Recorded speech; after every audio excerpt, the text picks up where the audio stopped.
This is the Detroit Sports Podcast Network. Do you play FanDuel and feel like you aren't creating consistent money-making lineups?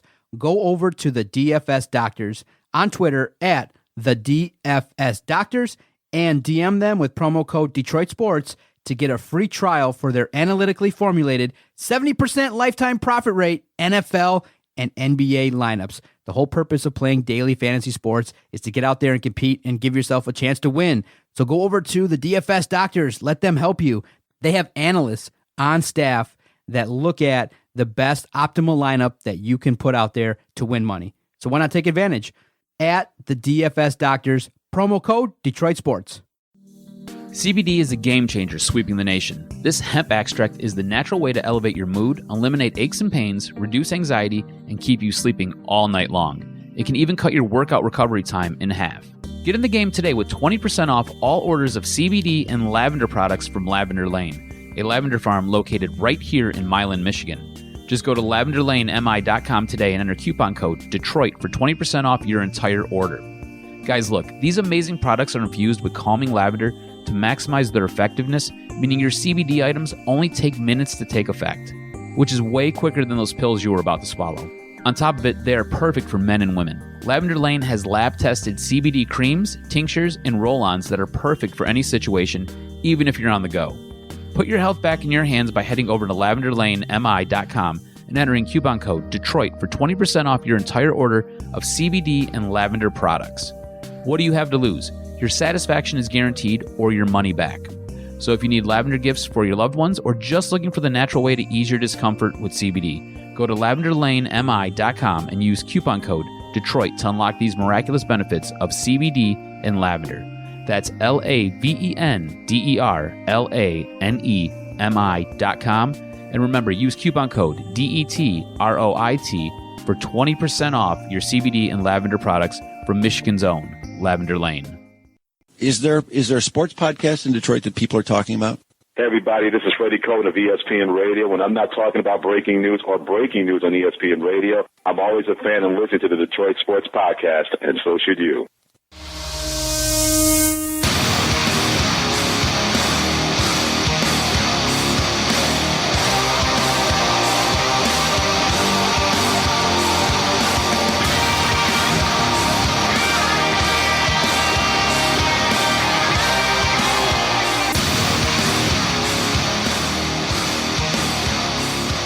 Welcome in, everybody, to the latest edition of Doc and Jock. I am the Doc, John Macaroon. Joining me across from me, he's not at home. We are not practicing any distancing. We are recording our podcast as normal. Might be abbreviated because, really, there's not a lot of sports to actually talk about. But my cousin's here in our Sterling Heights studio to record the latest edition of Doc and Jock. Even the coronavirus is not shutting us down. Look, if we get it, we get it. We've said all along that come hell or high water, unless maybe the government bans podcasts, we're going to put out some content. We're going to talk about the Lions free agency situation, talk about how on earth we're going to deal with no March Madness, no sports until May. I think Adam and I might go crazy. We'll see what we end up talking about, but we're here. We're about to let it rip. As always, my cousin. What's up, cuz? No quasi-quarantine's going to stop us, baby. Craziness. This is nuts. Like, it feels like the apocalypse. The other day, I was at the gym working out, and I looked at my friend, and I was like, I feel like this is the time where you look back, you're talking to your kids, and you're like, yeah, this is the day the robots showed up, and we had to go underground, and nothing's ever really been the same ever since. It's so weird. Absolutely so weird. My job shut down. I'm in there cleaning all day. It's absolutely abysmal. I mean, the fact that you're still seeing patients, I applaud you. I go see my own therapist for my own issues, generally anger and rage. And she's like, yeah, because of everything that's going on, we have to do telehealth. Yeah, we've got to do it through like a basically like Skype. So my wife was like, why don't you just do that? Mm-hmm. And I said, look, I know that that's important, health and safety and things like that, but I practice pretty much universal precautions. I'm always washing my hands. I'm not all up on my clients. They're pretty much 6 feet away from me. I trust that they know that if they're sick, they're not going to come here. And so I'm seeing clients one at a time. I have restricted. Nobody's going to wait in the lobby. It's just one visit at a time. She's like, just do telehealth. Look, it's great, and it's something that's very important that if obviously the country does shut down, I will do, but I've never done it. So I've never been compensated to do it. So I'm not trying to be no test dummy. You know what I mean? I don't want to go and do it and be like, well, you got a master's degree and this is not proper and da-da-da-da. I don't have time for that. I got bills like everybody else and I need to get paid. So the way, to share with people, the way it works with the practice is it's great when people pay you cash, but most don't. They use their insurance. So when I see a client, it's great, and then they leave. And then I don't get anything out of it until 3 weeks later. When the wife bills it, it goes out in the mail, and 3 weeks later, I get a nice chunk of change. So there's some times where you're like, oh my God, I'm hurting. And what my wife does, to let everyone know, she bills the office. She takes care of this place. Yeah. So sometimes she bills it like 3 weeks at a time. So I'm like, honey, just do it every week. She's like, no, I'm busy. So she bills it, and then so it's like I get larger checks, but I got to wait sometimes, and it's just like, come on.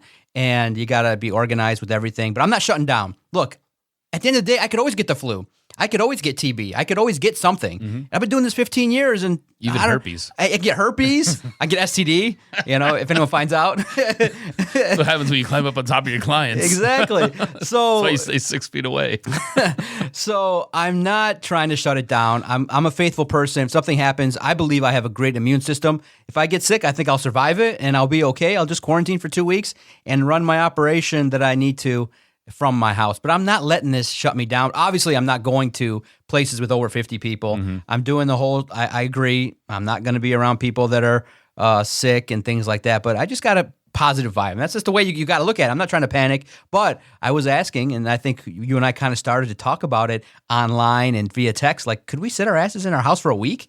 Let alone 2. Dude, do you see what's can't- going I on can't. with the local radio guys? They're all doing their shows from their remote studios in their basements I can't or at do their that. houses. I need to be out and about, dude. I get stir crazy. Nuts, man. It's I can't do it. Everything is shut down. I love my kids. I love my wife, but I love having an office. I have a place to go to escape. I do sports. Look, my office could be set up a whole lot different. I could use this as have another therapist in here, but I use it for sports. I fill it with stuff I like, and I have the podcast studio right here next to the spot where I do therapy. So I love it. It's actually a spot that I feel comfortable. So if anything goes down, there's going to be 2 spots I'm in. My house or here, and I love our Sterling Heights studio. I never want to leave, and so to let you know, I'm here for another 3 years. Signed the deal. Oh, all right. They jacked the rent up again. Every year I've been here, we pay more in rent, but you got to do what you got to do. So. It's really weird this time in our lives to realize there's no sports when March Madness got canceled. But I'll tell you this, I don't miss it. You know why? Because you and I are really into sports, and we're like reading and watching, and there's been so many March Madnesses, there's been so many tournaments. I'm spared the disappointment of Michigan State losing in the first round. I'm like, you know what? Cassius leaves with the trophy. He's kissing the floor. What a great way to go out. I don't have to worry about State, grinding and getting to the Final Four and then getting blown out and playing bad. Tom Izzo's red face, I don't gotta screaming at his players. I don't got to worry about another Tigers loss.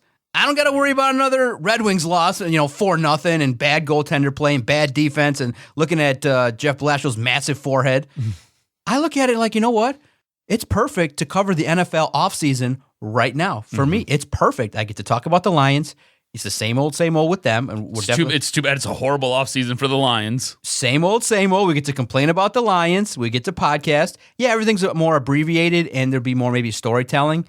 But I'm not of the opinion that there's nothing to talk about. You and I could just sit here and bullshit about the nonsense that we think in our heads. So that's never really going to be a problem. I could talk to you about my pubic hair for an hour. Exactly. I can talk to you about how you jacked up everything that you touch is and why that is. It's like, okay, John, I moved, but I bought a house with furniture, but the furniture don't fit. Well, did you measure it, bro? and there's stuff on the wall that should not be there. And I'm like, all right, bro, good deal. That's true. Just so everybody knows, this is generally what it's like in our show prep. I come in, I'm like, you want to hear about my problems this week? Exactly. Let me tell you about them. I basically get free therapy from you. Exactly. So it's good times, man. So I look at it like, you got to laugh. I don't get like that. I don't get panicked. You know, my ass is not buying 50 rolls of toilet paper. That shit's expensive. I just don't understand it. I want to say one thing, I went though. to the grocery store the other day. I was at, I hate Walmart, but I went to Walmart the other day because I needed something very specific and it was right around the block from my house. So I went to it the other day. And I'm walking down the main aisle, and I look to my right, and they have 6 rolls of paper towel. That is all. They have no toilet paper. They have no paper towel. People, if you get the coronavirus, I don't know what you think the magic elixir is, but it sure as hell is not toilet paper. Right. I don't understand the notion of this hoarding. And I will say this, though, too. Fuck Menards. You know, how are you going to be a big company like that and jack up the price on people? That's like, do people not understand that you can get reported for that shit? Yeah. Price gouging is crazy. Now, look, I'm of the opinion that, yeah, I would think it to do it, but does nobody say it's illegal, that people would like actually go out there and say some things? And I just don't understand when a company makes decisions that are so bad that are going to hurt you in terms of public relations. Mm-hmm. It's like plastered all over the news. Menards jacked up the prices, gets letter from the Attorney General. Yep. Do they not think these things? Obviously, I thought I could jack up a price on this and that, but I'm not going to do that. You think it, but you never do it. You know, obviously, gas has gone down. You think maybe that, you know, in times of need, they would do that, but it's illegal. You can't price gouge. Did you see that story about that asshole who hoarded all the hand sanitizer and stuffed it in his garage? Yeah. And, you know, people are like, you know that we see your stupid ass shit on eBay at 50 times the price, asshole. Right. Double the price, not 50 times the price. You can't price gouge in this country. Come on, man. I don't understand it. Like, what is your need to store all these items? Like, okay, I get hand sanitizer being almost a necessity, but you could literally buy one 32-ounce pump tub of hand sanitizer, and you're going to be You're good for the year. For 3 months at least. You know what I mean? If you're using it at every single turn, you're going to be good. You're going to get through the coronavirus with it. You'll be fine. You don't need to buy 67 of them and keep them in your garage. Dude, Americans are the most scared people on earth. I don't get that scared. I don't get it. It's like, why do people freak out and have to go and buy toilet paper and buy all this food? Look, even at the end of the day, okay, if this is worst case scenario, we got to quarantine, we'll figure out a way to get stuff to you. They'll figure it out. You know, some way, somehow, stuff will be shipped. You'll figure it out. You'll be okay. I just think that the concept of everything will be okay just bypasses people, and they think, oh, we're all going to die. You know, it's that initial panic. It just, nobody can get their brains to settle down Stop and it. just think right. Yeah, panic is bad. So do the opposite. Stop it. Stop panicking. I don't get it. Yeah. Turn your attention to sports. I'm panicking about these Detroit Lions in their offseason, though. Bro, it's bad. Man, for real. Okay, before look, everyone knows what we're gonna say, but do they? Yes, they do. They know because it's bad. But is there a chance? Is there any glimmer of hope that the players that Bob Quinn is targeting, because they are familiar with Patricia, they understand a little bit of the Patriot way? Is there any chance that we are just looking at this from way too negative a lens? Because I look at it and I say, okay, they went out last year and got Trey Flowers, Justin Coleman, and the team blue. Mm-hmm. This year, they got guys that are older. And I just feel like the team got worse. Mm-hmm. How is it possible? My mind is like, okay, and this is the way I'm framing this, in the way in which I think it. If the boss told me, you guys got to get to the playoffs, and granted, there's another spot for them to try and get the 7 seed, but if my boss said to me, it's win or else, playoff contention, I'm not looking at projects. I'm not looking at guys in their 30s. I'm looking at Byron Jones, DJ Reader. I'm looking at everybody that has a name that I know is going to be good. Conklin. I know that I want those 3 guys. Those 3 guys are going to be on my team. And I just, come hell or high water, I just don't understand the stubbornness and saying, hey, we're going to find the guys that we like, that we believe in, and that understand the Patriot way, and we're going to go with it when it really hasn't shown it's going to work. Why not just go, we want these guys, so then we're going to go with the next 3. I just look at it and go, I cannot see this group, this free agent class, coming in and helping in the next 6 months. I think the team got worse. Yeah. I don't know how with the moves that were made, right? So you let go of 2/3 of your offensive line. You go out, you grab a guy who is essentially a backup. He started 20 games in his career, and he spent his last little bit in Philadelphia backing up both the right and the left tackle position. And you said yourself, he's a better run blocker than he is a pass blocker. Matt Stafford has essentially missed large parts of both of the last 2 seasons because he's had a broken back. So that usually occurs when you're dropping back to pass. Why would you not get him some help to block that side and to try to salvage what's left of his back? It makes absolutely no sense to me. You go out and you grab a guy like a Chase Daniels, which is fine. You should have did it last year. Why'd you do it this year? And I understand that if you would have did it last year, it probably would have skewed the way your season ended up ending. But now what you've done is you basically tipped your hand to the rest of the league and said, hey, you know what? We don't need Tua. We're not going to be getting Tua. So now people can either move up right behind you or people can move up past you. At no point, you just devalued your 3rd round draft pick. It's just bad move after bad move by these 2 bumbling idiots who are just caught up in this, I don't know, it's like the heyday of New England where everything was going great like 5 or 6 years ago. So let's bring in all those guys. Let's try it here in Detroit. It's not the same. It's not the same setup. You don't have the same caliber of guys surrounding the rest of these guys. It's not built the same exact way. You've got to do it your way. And if this is your way, I'm going to tell you right now it's flawed. You're out there spending good money on average players, and you're overpaying for a ton of them. It doesn't make sense to me to let go of a guy like Graham Glasgow, who ended up signing for $11 million a season. You could have signed him. You could have brought him here. You mean to tell me that your right side of the line wouldn't have looked better with Jack Conklin anchoring it? He made $14 million. You're giving a backup 10. Spend the extra $4 million a season and get a guy that you know can actually play the position and is going to help elevate your offensive line. You know, the way this is all set up, it is so frustrating. You go out and you bring in a guy like Jamie Collins. He's going to be 31 when he takes his first snap next season. Yeah, I get that the statistically, looking at his numbers from the years prior to last year to what he might do this year, I get it that statistically it doesn't look bad. It doesn't look like it's a bad signing, but there were guys out there that you could have invested that money in. You could have gave $30 million to just about anybody else. Do you realize Jamie Collins, I think last year, he made less than $2 million. Like New England signed him to like a $2 million deal. You're going to turn around and give him 10? Like, let that sit in. Like just let it sink in just a little bit. This is a dude who basically got an $8 million raise because the Lions have to overpay for this guy who's on the other side of 30. It doesn't make sense. It's just, it's so frustrating watching these guys in this offseason make these moves where you're like, how is this supposed to make the team better? How?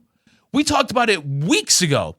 This team needed at least 15 positions you had to fill. You go out and you release guys who are comparable and compatible at their jobs, and guys who are I don't know, looked at in the league as being pretty decent at what they do. To go out and get guys who are basically upside guys. Hey, we're going to bring this dude in because he's got a lot of upside. Cool. Can he do the job right now? Because if you must win right now, and that's what Martha said, it's not what I said. Because remember, guys, I don't believe that these guys are going anywhere next year. It doesn't look like it at all. I don't think if these guys go 5-11, they're staying right here. They're going no place. Your must win. How do these moves make you better? Okay. It doesn't make sense. It doesn't make sense in terms of the first three, but Danny Shelton, if you look at it, is a guy in his prime, now about to be 26, 27 years old. Defensive tackle is an upgrade over what you had. So that player is going to be productive. He's going to be able to do the job. And you realize, okay, there's a couple facets that people are looking at. When you look at acquiring players from New England, it just seems like, right now, that the Lions are so narrowly focused on what they need that they may be bypassing talented individuals that would require the coaching staff to maybe do a little bit more work outside of what they're looking for. If your system is so specific that only a certain set of people can do it. Bro, I didn't even bring up Nick Williams yet. Right. Defensive tackle from Chicago. This guy played alongside Khalil Mack, so he got 6 sacks, his first 6 sacks of his NFL career last year. Before that, in 6 seasons, he had 0. What? Exactly. What? I just feel like the Lions are not willing to bypass this notion that we need our guys and we need this certain type of player outside of like talented individuals, where if you were a really good coach, you would say, okay, I got DJ Reader here. I'm going to fit my system and just tweak it a little bit. It just seems so narrowly focused that how's this going to be sustained? Because in essence, what's happening is, and what everybody has properly stated and concluded is, Matt Patricia and Bob Quinn can't develop their own guys outside of the Patriots, that they cannot instill that system into guys that haven't already been there. You realize, okay, you can't find 53 players that are all going to buy in and understand everything in the next 3 years. And you're not going to find enough pieces. You got to go out there and find players that you realize, okay, Big V is a risk.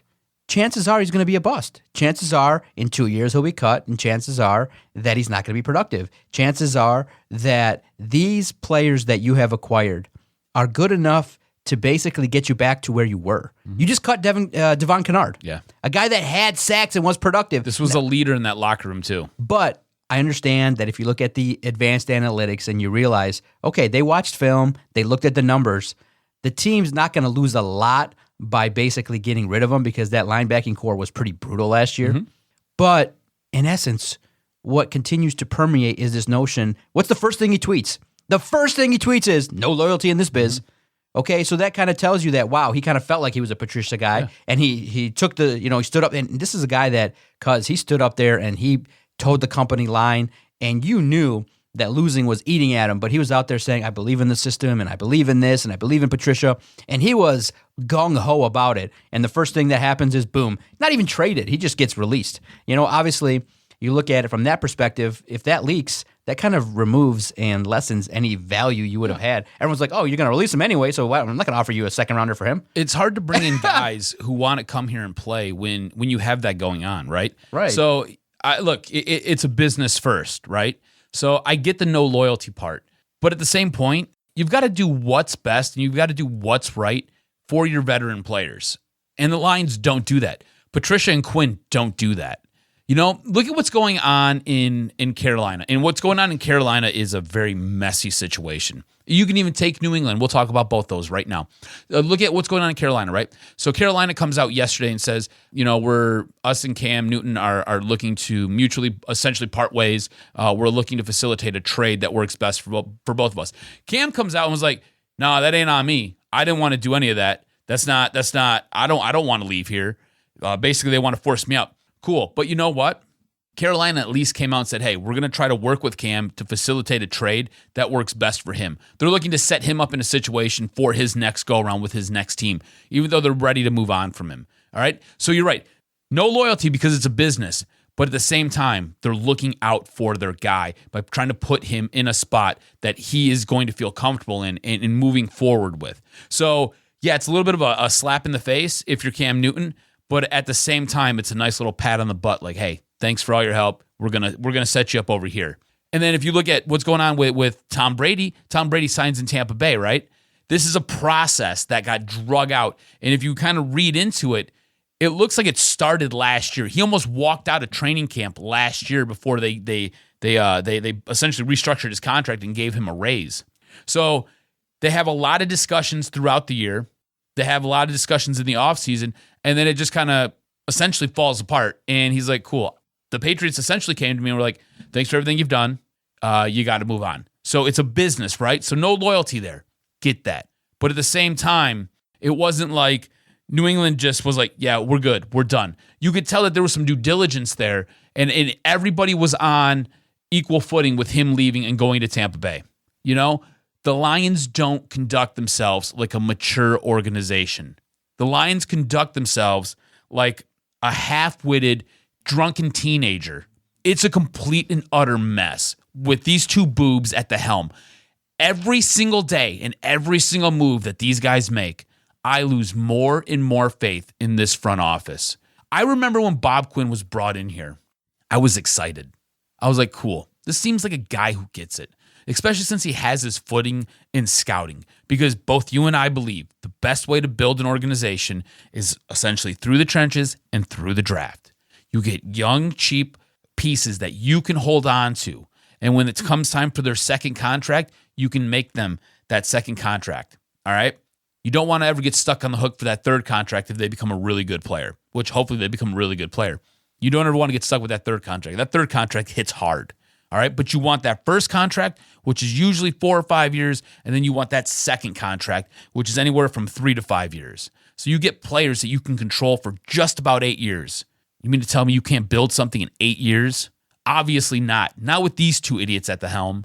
Almost every move they've made comes with second guessing and conjecture, because it just leaves you scratching your head and digging in your ass, and you're just like, what the hell is going on here? How are these two guys able to conduct themselves like this? The rest of the league is sitting back and just laughing at this point. It just feels like there's no wiggle room there's no margin for error with what's going on.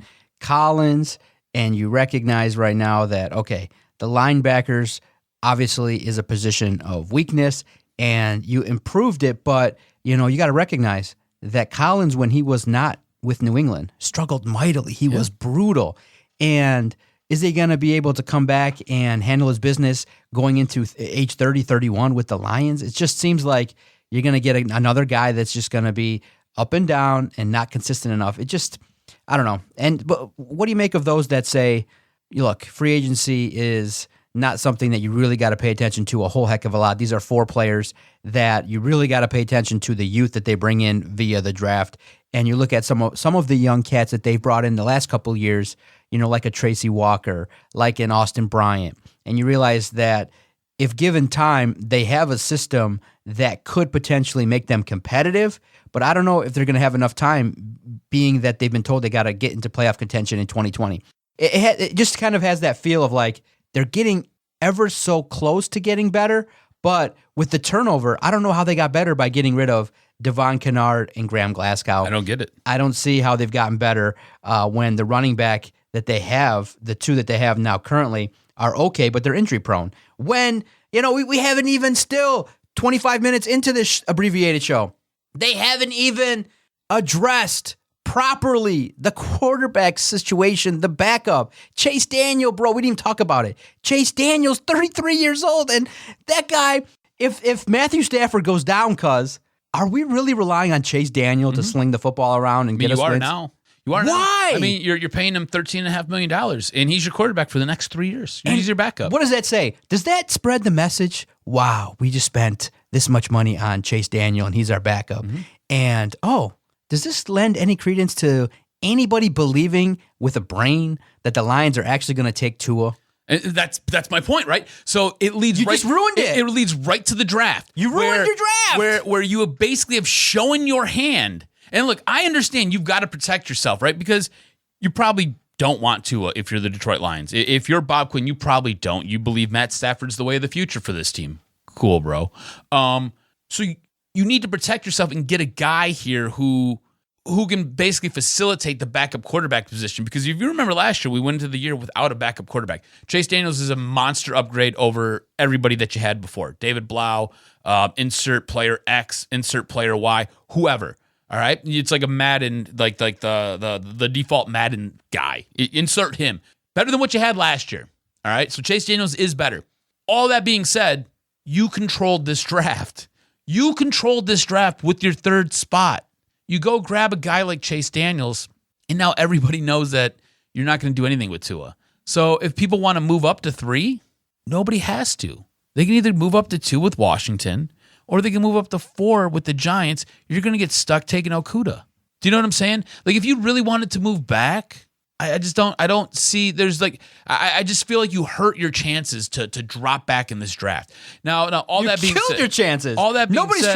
Nobody's trading up unless Tua is like wowing everybody. Lights out. Washington now has the leverage to try it, but no, I think that if you're Miami and you really want them, guess who has the leverage now? Miami has the leverage, because you realize, okay, number 1 set, number 2 is set. It's going to be Chase Young. 3 is pretty much set. The Lions are taking Okudah. Yeah. 4, pretty much set. You probably assume that the Giants are going to take one of the star linemen to protect their new franchise quarterback. So Miami's like, why on earth am I going to give any value to the Lions when we say, okay, we're going to call your bluff. Take them. Take Tua. Yep. And have 4 quarterbacks and move on from that. I mean, the Lions could indeed take Tua, and that is the real smokescreen, is that they really wanted him. But at the end of the day, I just don't think that's the right pick for what the Lions need. They need a star defensive player, and it just stinks because I'm kind of losing hope that they're going to get Chase Young, and Okudah is just another guy that's going to be there that's going to take a while to develop. You're not going to get the prime value in 2020. Look, I think Okudah will be a very good cornerback in this league. I don't invest that pick in a cornerback. You just don't do that. Not when there are other guys that you could get in the second round, or if you were lucky enough to move back in the draft and pick up an extra draft pick in the first round, or even one early in the second round that you could grab there. Why would you? It makes zero sense. Why would you go and invest that pick in, like you said, a talent that typically it's very rare for a cornerback to come into the league and day one hit the ground running. They usually need a half a season to a season to develop and acclimate to the NFL. You said it yourself. They need a star player on defense. Cornerbacks typically are not your star player, especially in a league that is leaning so heavily towards the pass and are phasing out that defensive position. That defensive position has been mitigated because of the pass interference calls that are called regularly in games, as well as trying to pump more offense into the league. So why go waste a pick on that guy? It doesn't make sense. The Detroit Lions have shot themselves again in the foot. I don't know how many feet the Detroit Lions have, but they just keep blowing them off with the largest caliber gun that you've ever seen in your entire life. I hate this offseason. I think it sucks. I was pumped for the draft. I was pumped for the draft with nobody in attendance, the draft with no players there because coronavirus 2020, hashtag it. I was pumped for this draft. I don't give a shit anymore. I don't, because it might be an overreaction. I'm an emotional guy. I get it. But I don't think this team has done anything to set themselves up or set themselves apart from anybody else. You were trash last year. If you think getting Matt Stafford back and trying to tweak your offensive line with a backup right tackle is going to fix things, you're going to be trash this year. All right, so we got to do it. Dumpster fire. So far, at the time of this recording, we know about 4 signings, and they're probably not going to get. I think the signing of Shelton probably will be the biggest one, and you recognize he's probably going to be the best player that they picked up. Yes, that's the best player, and okay, he's going to be familiar with the system. He's going to handle his business. He's got nice big legs to handle to get the push that you need. Hopefully, he's a nice run stopper, and hopefully, the compliments that were bestowed upon him from Bill Belichick turn out to be positive. Let's grade it. The 4 signings. What grade do you give the Linings?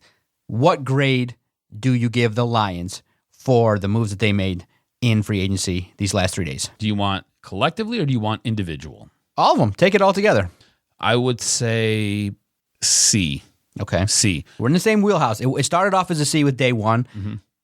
Shelton gets to the plus. So for me, overall, Danny Shelton is an A signing for me. I think that's good enough. He obviously represents an upgrade over what you had, but everybody else is just way bad. I have to give the signing of Big V a D because of the fact he is unknown and he was a backup, got beat out by a rookie, only 20 starts. Dude, so I give that a D. 5 years, $50 million is what you gave him. That's a lot of money. My big issue with this free agency, it's not so much the players you brought in, it's the contracts you've signed them to. And officially, I think it's 5 years, 45, but the first 2 years are all the guaranteed money. Yeah. So it is in essence $10 million a year for the first 2 years. And if he bombs out, you can just blow him out, which is likely going to happen. Listen, Bob Quinn understands the salary cap. That's never been the problem. We've written about it on SI All Lions. We talked about it here on the podcast. Quinn understands the cap. We like that. And another aspect that I like, so that you all cannot say that we're negative. I like the fact that when he recognizes a player's not good, he brooms him out. Yeah. And he's not willing to just take on and keep bad players. He'll cut anybody. I like that. I like the fact that, hey, the linebacking core sucked. You got to have, you felt like you got your guy in Jamie Collins, so you broomed out one of the old guys. I'm not loyal to Devon Kennard. He was part of one of the worst linebacking cores of all time. But the problem is when it's time to acquire and draft and roster build, the mix comes out tasting like shit. And it doesn't make any sense because, these players that come in, you would think that Mike Daniels would be okay, would not be, so ineffective and not on the field. You would think that Snacks Harrison would not fall off the face of the earth in, the literally the second he signed his name, his play just fell off and now he's not a fit according to him. So the way in which this is all put together makes no sense. And I just think it's because it's too narrowly focused that you got to broaden the horizons. I think that the Lions would be 50% better if they had Reeder, Jones. And look, I understand that maybe they would never come here and they said hell no. And maybe the culture thing, it has been spread all over and you can only get a certain amount of guys. But you got to come out and say that you tried to get this and tried to get that and they turned you down. And it was, it just seems like you have your plan in place and you're not willing to budge off of it. I just wish maybe there was one more wild card in that scouting room that's like, dude, these guys are all the same guy and they're not going to be impactful enough. They'll be impactful, but remember, I don't want to just be the 7th seed and get my ass kicked in the playoffs. No. I'm ready to make some noise. And to make noise, you got to be bold. You got to make different decisions. You got to bring in guys that maybe you switch up a couple techniques and you run different schemes for. So it just doesn't seem like the puzzle, the way in which Doc and Jock wanted it to go, is not happening. And I think a lot of people are recognizing it too. They're going, man, in essence, if you're going to give $10 million, you could have just went and got Balaga. Just keep him. He's productive. If you're going to just do 2 years, I understand. But I just, at this point in time, look, we just want it faster. We don't want to wait 2 more years. This could all work in 3 years. Are they going to get the time? I think that the heat is going to come down on these guys. And I think these moves probably, if you look at it, their biggest mistake and their regret, they should have blew this up after 9 wins. They should have just said, you know what? This is a rebuild. We're going to tear it all down, trade Stafford, move on, and really ensure that they would have got 5 years. You could have been maybe 1 or 2 beats ahead at this point in time. But here we are. I grade it all a C+. Collins is a straight C. Danny Shelton, like I said, is an A. Big V is a D. It's D all day. And a C for Williams, so... What about Chase Daniels? That's a C, right? Not even worth my time to grade. Dude, but look, I'm going to try to talk you off the ledge. Oh, come on, Chase Daniel, bro. Look, I don't necessarily like the signing, but again, you've at least addressed your backup quarterback position, something you didn't do last year. So I tip my hat for you figuring it out and not burning yourself, but at the same time, you essentially blew up your draft. Yeah. Williams, Big V, Chase Daniel, Danny Shelton, in a class that had way, way more talent.